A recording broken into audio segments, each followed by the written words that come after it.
Welcome to the Grab the Map podcast, where we don't just look at it, we grab the map. I'm your host, John Crutchfield. I like talking about real estate investing and investing in rental real estate. I am a real estate investor who actively purchases both single family and multifamily properties. I rent them out to tenants. I run a property management company, and I also run an education company. I love acquisitions. I love flipping properties as well. And I also do a little bit of wholesaling. This is a podcast where we talk mostly about buying rentals, where we fix them up and then we put tenants in them so that they can pay off our debt. Yes, they can pay off our debt. We borrow lots of money, good debt, to invest in rental real estate, an asset that is going to produce income. We also buy businesses if they are going to produce income, and then we pay those businesses or those rentals off with the money from our customers, with the money from our tenants. Okay? So this is the Grab the Map podcast, and one of the things that we often consider is how to grow. Today, we're going to talk about partnering up.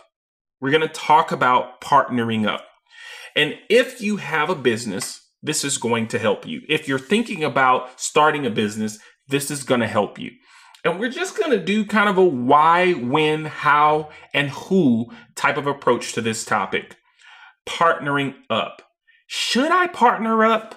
When is it a good time to partner up? How do I go about partnering up? Who do I partner up with? You see, I've had a lot of experience with partnering up, and it has taken me a lot of time to come to the place where I'm at now. It has been a place where I have evolved because it's not how I was raised. A lot of you might find familiarity with this. You might find that your background had a similar teaching. I was taught that a man works for himself and that a man provides an income for himself, that it's a man's responsibility to go out, kill something, and drag it back home. I was taught that partners are risky and that partners have the potential to create all kinds of problems. Okay?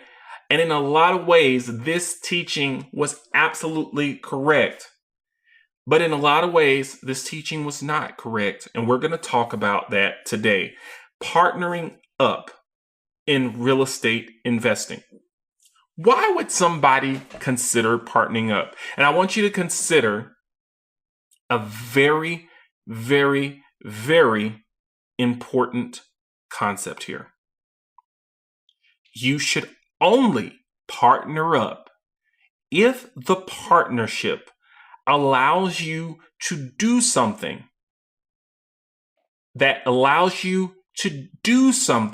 that you are not able to do on your own.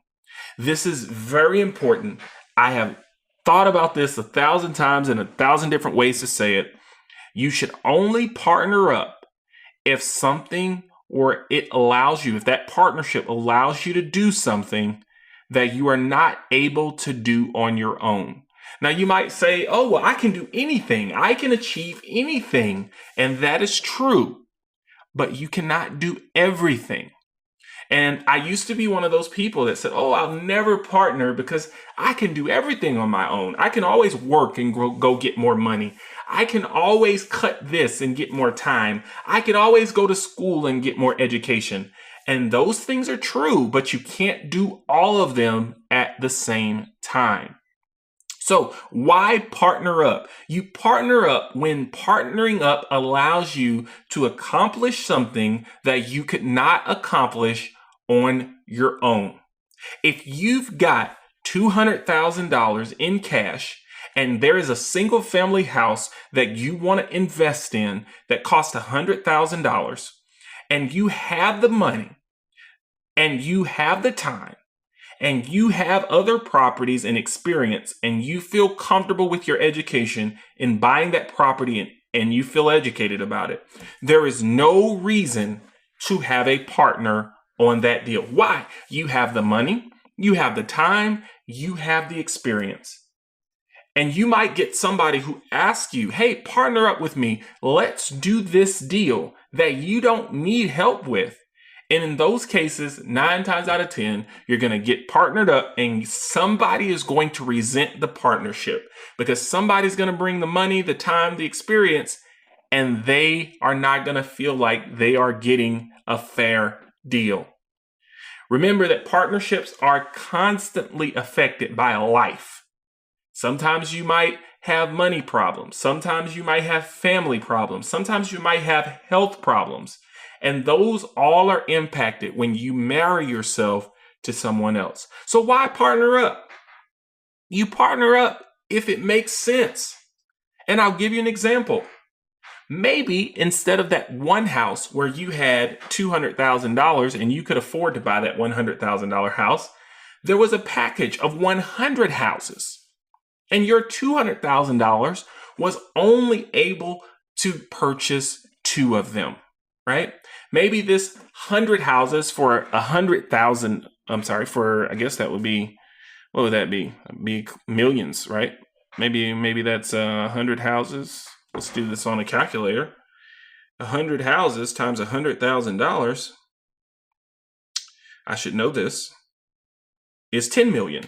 So no, you don't have 10 million. You have 2 million. So you have 200,000. So your 200,000 allows you to be a part owner in over 100 houses in over $10 million worth of property that's going to appreciate, that's going to go up in value, that's going to produce cash flow, that's going to be tax write-offs on your income. And your involvement in that project that you cannot do on your own allows you to scale up and level up in a way that you would not be able to otherwise. That's an example of when you partner up. Another example of why you partner up is that maybe you don't have the experience that somebody else has growing a business, managing people. Maybe you don't have the education that you need for that business, but you have the money or you have the time. Maybe you have the education. You have something that you bring to the table that only you bring to the table, or that makes you that resource that somebody else doesn't have. I can't say it enough. There is no reason to partner if you feel like you can do it all on your own. Okay. Now, that said, there are a lot of cases where you feel like you can do it all on your own and you shouldn't, because all of our time is limited and we have endeavors outside of money-making activities that we should be focused on. We should be thinking about our spiritual life. We should be thinking about our family life. And in those areas, we don't want them suffering because we have tried to do so much on our own in our businesses that we did not focus on those spiritual and personal familial type of things. Okay. So you partner up in that case. You partner up when your experience or your time or your money meets the need of a partner that also brings something to the table. I've got a buddy right now who invests in a lot of property with a partner. And him and his partner have this synergy. Him and his partner have this way that they just agree about everything, right? They don't argue about money at all. And them being together allows them to pool their money up and they can buy more property than they ever would be able to buy by themselves. And one of the people brings the money to the partnership and another person brings the property management expertise to the partnership. And that is the type of partnership that you should be looking for if you're interested in partnering up. When do you partner? Well, I've just talked about it a little bit. You partner up when you're looking to do something that you're unable to do, and when you're ready to contribute something to the partnership that makes your effort worth it. When you've got a little money that you're ready to invest, you can be a great partner. When it's money that you're not going to fidget or need, you're ready to be a great partner. When it's money that you're not going to argue about, you can be a great money partner. When you get the education or the experience in managing property or acquiring property or flipping property or wholesaling property, and you get really good and have a proven track record of success with those things, you're ready to partner up. Before that, you are not ready to partner up. If your mindset is still limited, if your attitude is still stingy, if you still like to argue about money, if your family structure is not stable, if your life is not stable, if your job, if your income stream is not stable, you are not ready to partner up. What does that mean? I'm not telling you what to do. I'm telling you when you increase the likelihood of your partnership being successful. I mean, look out in our world. We can see broken partnerships everywhere. We can see broken businesses, broken homes. And in those cases, lots of times it was where the partnership was mismatched or somebody was unprepared for the partnership. And guess what? Things happen that break up partnerships that are unforeseen. But sometimes partnerships have things that are easy to spot in the beginning, and that's what we're talking about in this episode. How to partner. All this is great. How do I partner? All right, well, let me be clear here. When you partner, you need to make sure that both parties feel like what they bring to the table is being equally valued. I had somebody send me a text message recently, and the text message offered me what was an insulting amount of compensation for providing an extreme amount of value. And the reason that it was easy for me to just say, hey, I'm not interested in that. I'm not interested in that partnership is because I easily recognize that I would not be a good partner for that individual. You see, if I accepted that partnership, yeah, I would make some money. And yes, my business would grow, but I would be salty. I would be frustrated. I would be anxious at the fact that I didn't feel like I was making the compensation that I deserved. You want to be that kind of partner. Break the partnership up before there's any resentment. Maybe that was one of those Freudian slips that just happened there. But really, what I'm trying to encourage you to do is to partner in a way where everybody feels like what they bring to the table is valued.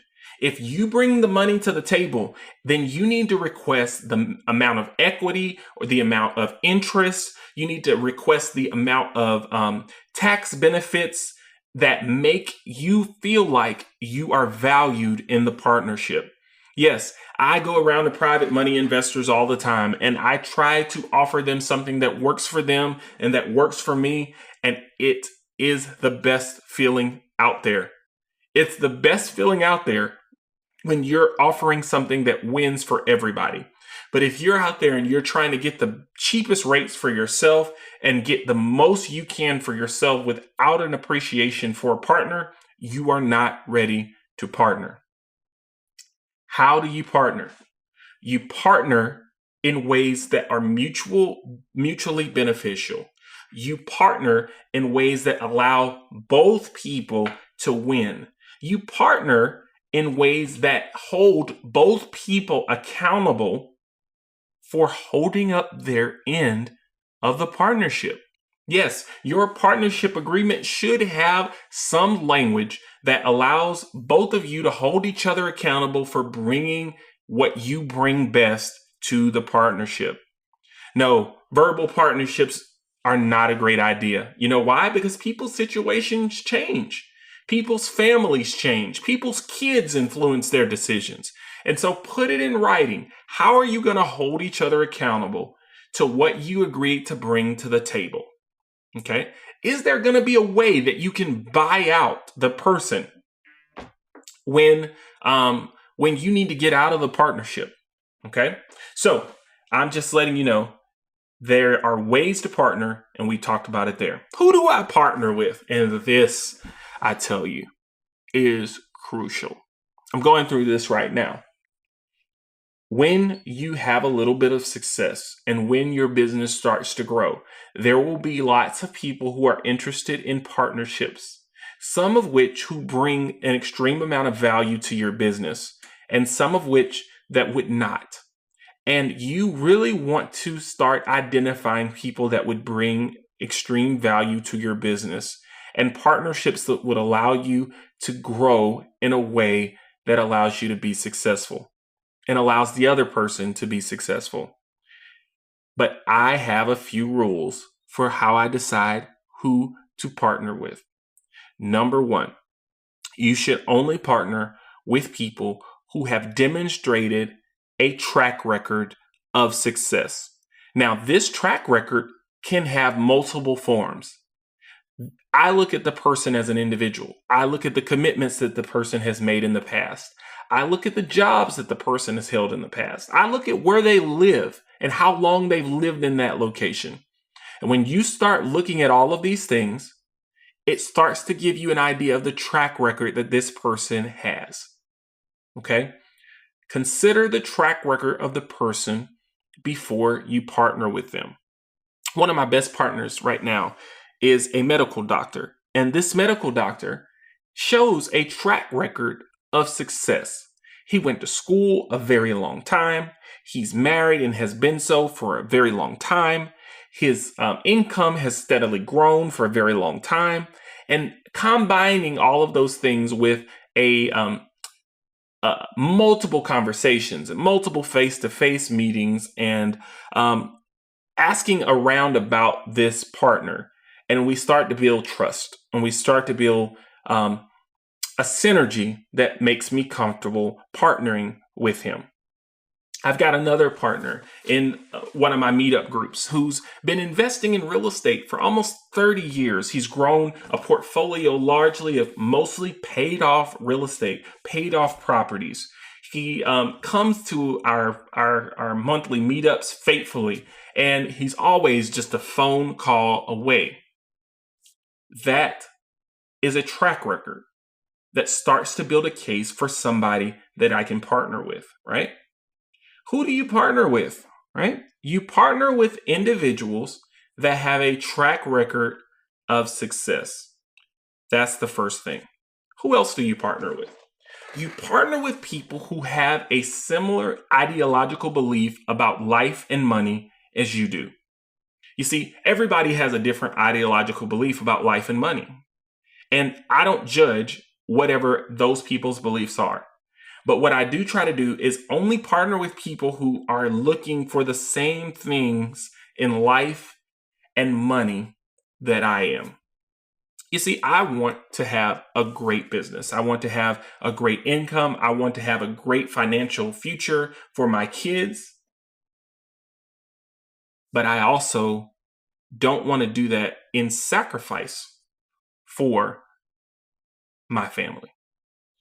And that's a belief that I have. It's a belief that I have become cemented in. And so I look for people that it's not all about the money. I look for people that like to help other people. I look for people that don't mind giving their time and energy to help other people grow and to reach back and help other people grow their businesses. I look for people that have a genuine belief that if somebody works hard and is willing to work hard, that they should be brought up and that they should be helped as well. And I look for people that don't argue about money. You know, I just paid $8,500 to someone. And I'll tell you this story. Actually, I'll tell you this story. It's in my book. You know, there's a guy a couple of years ago that I was mentoring. I helped him get started in rental real estate. His first house that we co-bought together, we had a kind of an email agreement. And in that email agreement, we had kind of what we were planning to do as partners on this particular house. And we were going to buy this house and we were going to flip it and we were both going to make money on it. And in that agreement, we had a buyout clause that allowed me to buy out that person should the partnership not work out, or should we just like the property so much that we wanted to keep it and hold it. Okay. And guess what? I ended up buying that guy out of that deal because the partnership revealed that we did not have the synergy or the same feelings about money. Guess what that taught me? That taught me that we should all, have a synergy when we partner that allows us to work together. Okay. And certain people have synergy. Certain people have energy between each other that you know right from the bat. Like, I can work with this person. They have a similar ideology. And certain people you just know, I may not want to work with this guy. It's probably why you're still listening to this podcast right now, right? And some people turn the podcast off, right? We may have a better synergy between each other. So partner with people that their energy, their ideas about money and life match with yours. Okay. Now, I want to go back to how to partner really quick as we wrap up this podcast, because I want to provide a prescription for you. Okay. You should not partner with people just so that you can benefit. Okay. You have to bring something to the table if you are offering a partnership. Are you offering to bring money to the equation? Are you offering to bring time? Are you bringing experience?